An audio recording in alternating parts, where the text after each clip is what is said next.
This place is called Sankt Gilgen in Austria. It is halfway more or less between Salzburg and Bad Ischl, and so I'm heading towards Bad Ischl in this moment. I've just left my van up there, you might be able to make it out. So somebody parked beside me with that rather cute Mercedes, oldest Mercedes, so 30 years old. You can make you see my van now, and the view as I came down this road is the Austrian 158. Absolutely stunning, and if you should ever do it, drive slowly at the top there. Make sure you can actually park your van or your vehicle to be able to see there's a parking place with an outstanding view. And I didn't realise where it was, and I missed it. The entry was rather small, and there was a big bus behind me, so I didn't want to brake hard, and well, you know the rest of the story. So anyway, I parked down here, and now I went to the tourist office, which is conveniently located here, and now have a look around the town.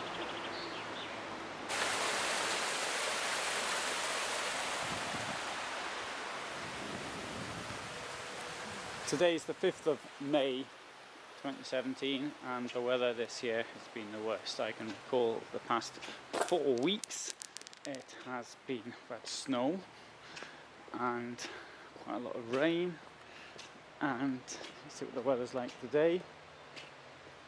Got up this morning at 10 to 2, it was pouring with rain, apparently it thundered before I woke up, and I'm talking to other people, well, I missed that. And it was continually raining until 10 o'clock in the morning, so I think it was raining for 16 hours non-stop. That mightn't sound much by Southeast Asian standards, but it is May in Europe, and you don't want too much rain, particularly when you're on a camper van journey. So it's overcast, but at least it's not raining, so that's one positive thing.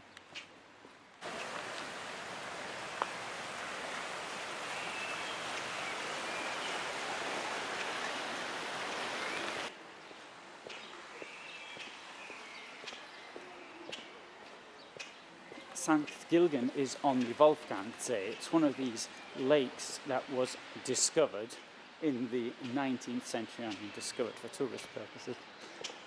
And with the coming of the railways, that came here, I think it was 1893.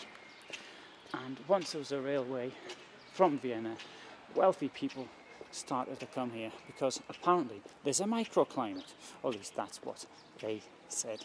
That is the town hall.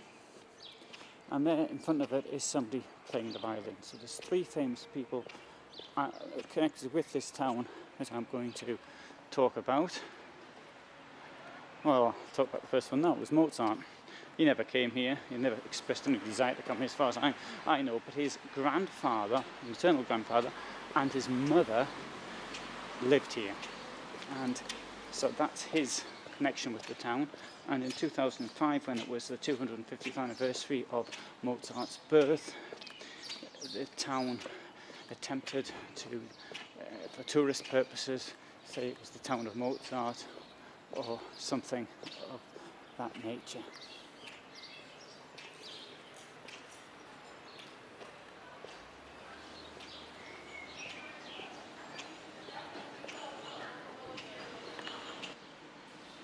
So this guest house has been here since 1865. Just celebrated 150 years 2 years ago. So it was here before the railway.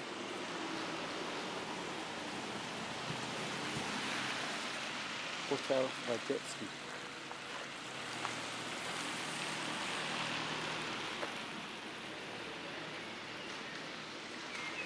Here's the ship station, and there are ships going up and down the lake. Pleasure cruises one can do. Now, the name Saint Gilgen comes from the word for Giles, St. Giles. It's named after the church. The church was probably here first, and they have a picture of Giles himself. That's the name in Latin, not German.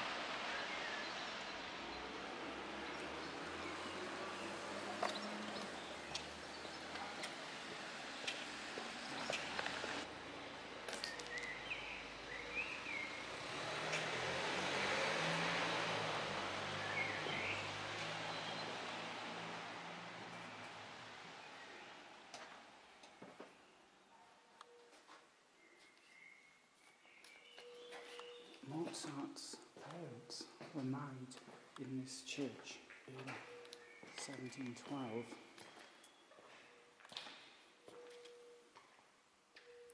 His mother was christened here on the 25th of December 1720,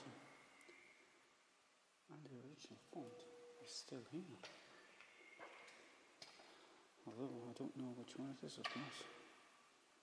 Now, his sister, Mozart's sister, Nana, was married here on the 23rd of August 1784. Although the interior was actually done a couple of years later. You can see here now. The organ is called the Mozart organ. It was put here in 1991. He used to play the keyboard as well. There's all the other stuff he did.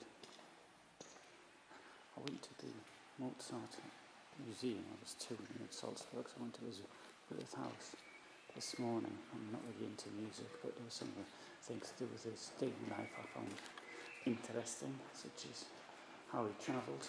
I also found the house interesting, the layout.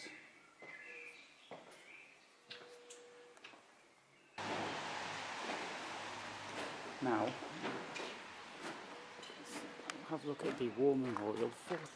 Less than 4,000 people lived here today. I don't know what it was like 100 years ago, or before the Second World War, 80 years ago. Memorial to 2 World Wars, remember? Less than 4,000 people live here today. Let's start off with the First World War.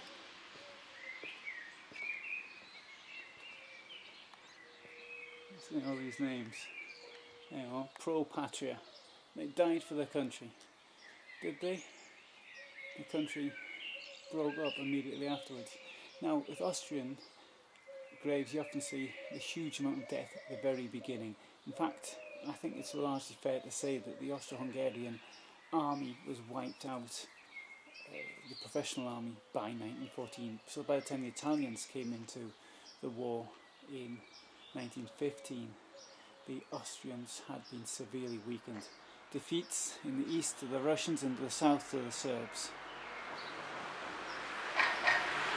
This also has a section here for missing, and it's not clear to me if the missing ones are above or below, because it says here Gestorben, which means died.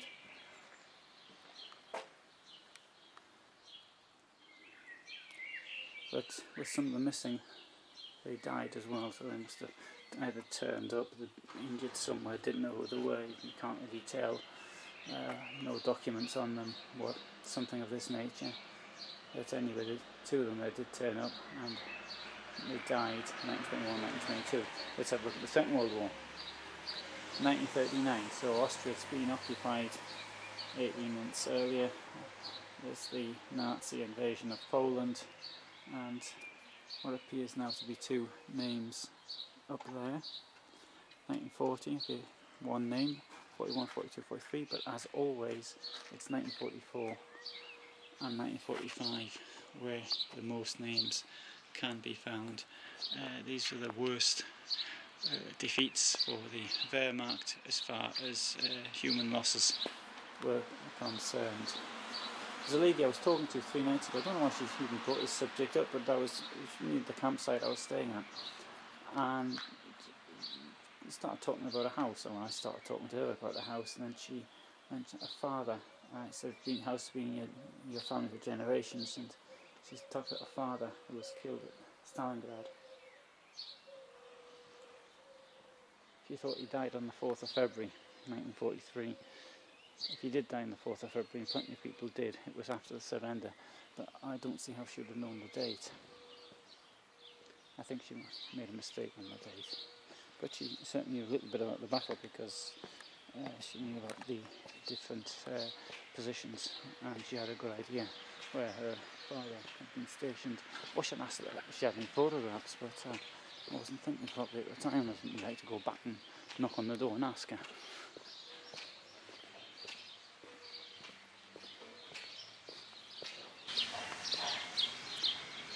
The Saint Gilgen International School, which is a private foundation. It's run by the parents, but it started off by an Austrian businessman around 2008, if I remember rightly, and it's changed hands from a couple of companies since then. Teaches kids up to 18 years old, with a capacity of 250, and it has boarding houses for them around the village.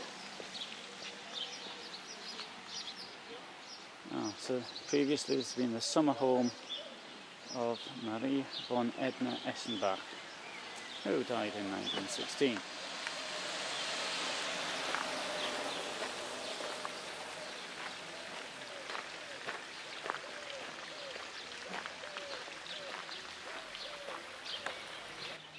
That's the Mozart house, as you can see. Anne-Maria Walburga Pettel, Mozart's mother, was born here on the 20th of December 1720, and father Nicholas, his first name was Wolfgang Nicholas Pertl. He was 1667, he was born and died in 1724. He was the county judge in Saint Gilgen. He built the house in 1719 and 1720, so he was a judge and he built the big house. He wrote that one out, I'm sure. In 1784, Mozart's sister, Maria Anna, she's called Nannel, she married Johann Baptist Berthold zu Sonneberg, who, like her grandfather, had become the county judge. She lived in the same house until his death in 1801. In 1906, a commemorative plaque was placed on the side of the house, a relief showing the heads of both Mozart's mother and sister. There you go. And inside there's a commemorative Nano Mozart display, and it's a video documentary you can see. The Mozarts and Saint Gilgen. The house has a garden and a fountain. And it shows Mozart's mother as a young girl. And it's a pretty good location, isn't it? I mean, for something like this to live. Certainly pays to be a judge. Oh, and there's a dog in the garden.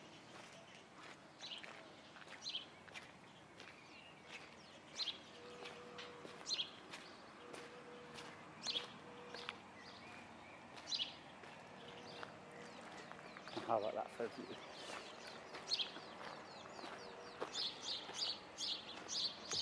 Now, this is the best time of the day to be here because the sun is behind me. Unfortunately, it's overcast, as you can tell.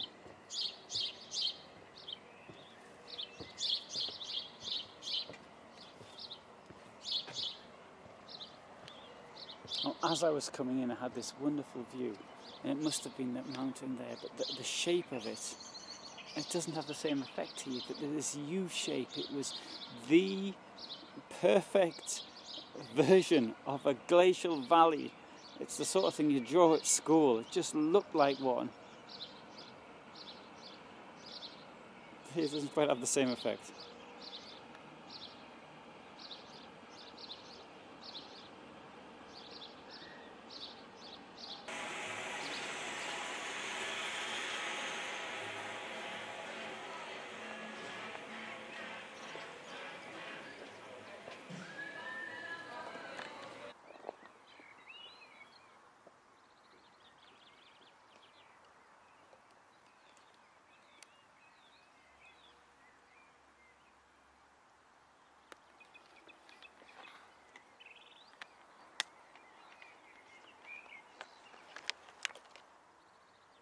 So this is evening on the Wolfgangsee.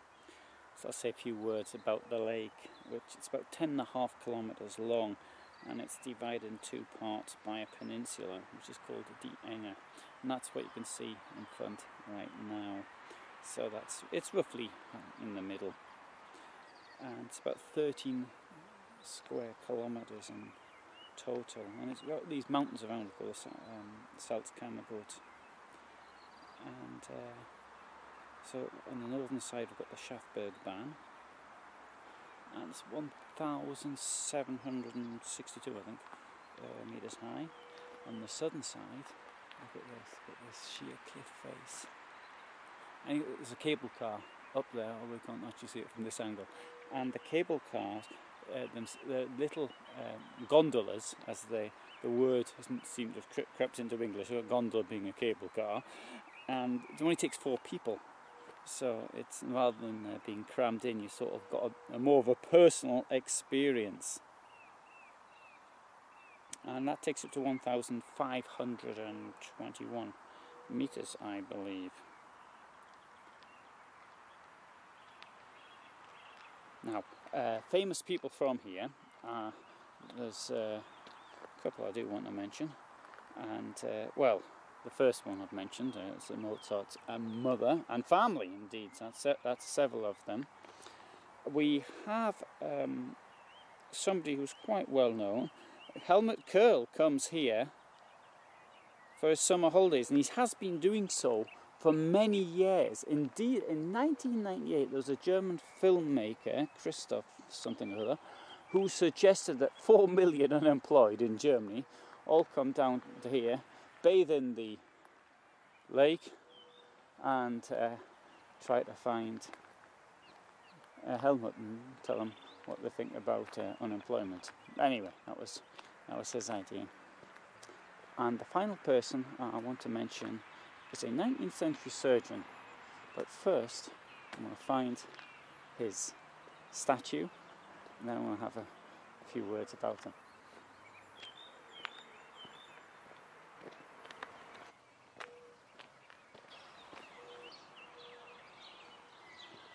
Two rows of benches to look at this magnificent view.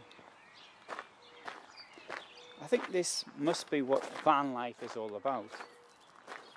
I left Salzburg today at around 3:30, something like that, in the afternoon. It was a fair bit of rain. And the first place I stopped at, I didn't film it, it was pouring with the rain, I couldn't find anywhere to park. I thought, I'll give this a miss. And as I came over the hill, and I had the panorama of this lake, and I thought, I'm going to stop there. I know a little bit about the place, and I'm sure I can find out more. I've never been here before, but my interests in history and other things, I thought of put the things together, in geography as well. And isn't this a wonderful May evening, 5th of May? We've got these sounds of nature. It's empty. Admittedly, it would be better to share this experience with somebody, but you can't know everything.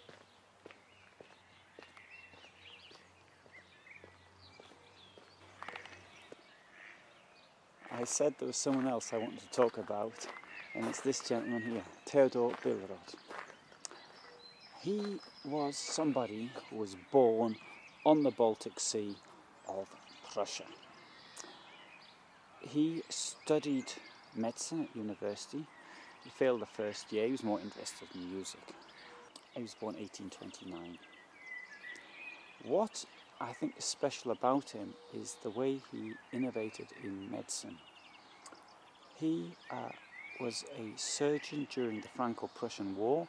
He realised that many wound problems had problems with bacteria, and he tried to resolve this issue.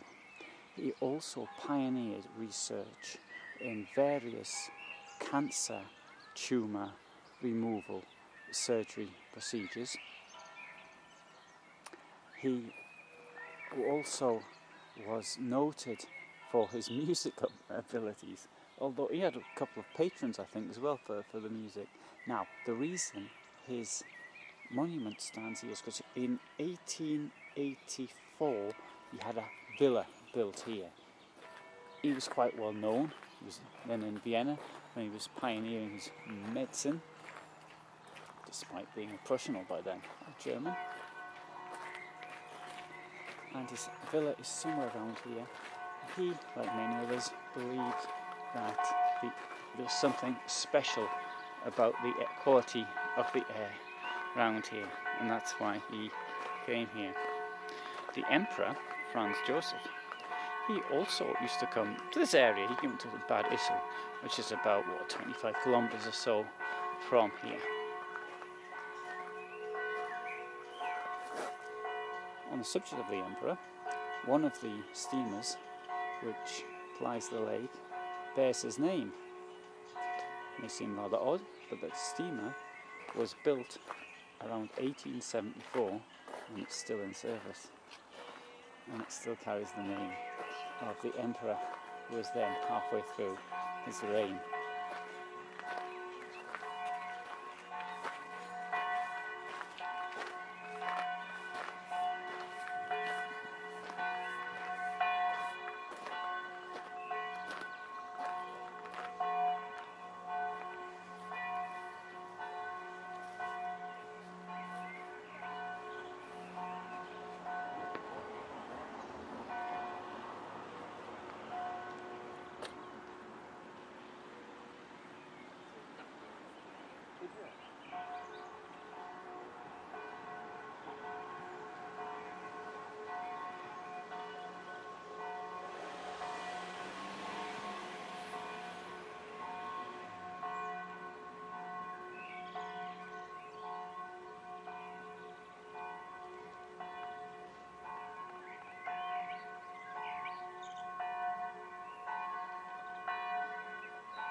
It's now 6:45 in the morning.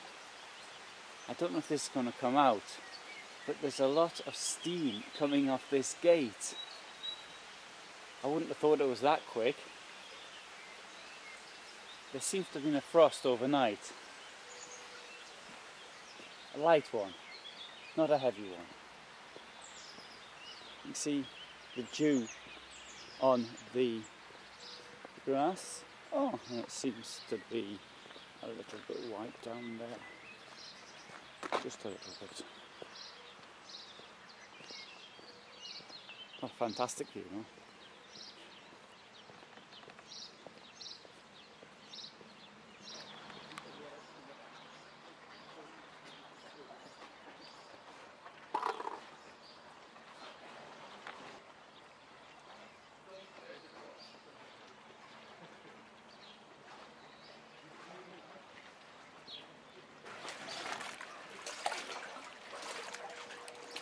I always say the best time to get up is dawn and get to bed around 9 o'clock. So you have plenty of sleep and you can see the place you're staying at in the early morning. This is the place I was at last night.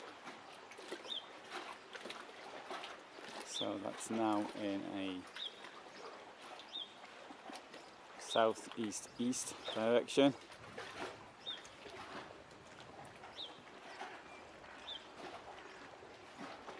Looking down there, we can see the sort of peninsulas that stick out into the lake and divide it almost in two. Wolfgangsee, which is here, and the other part, the lower part, the southern part, called Abertsee.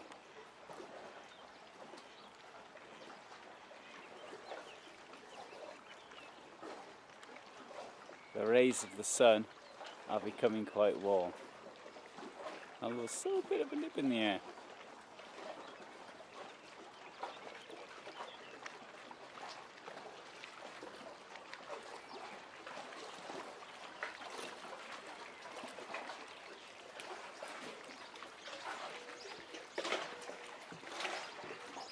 I'd like to stay here today, take my bike out and cycle down alongside the edge of the lake. In fact, there's a place called Reed, which is more or less where the peninsula is down there.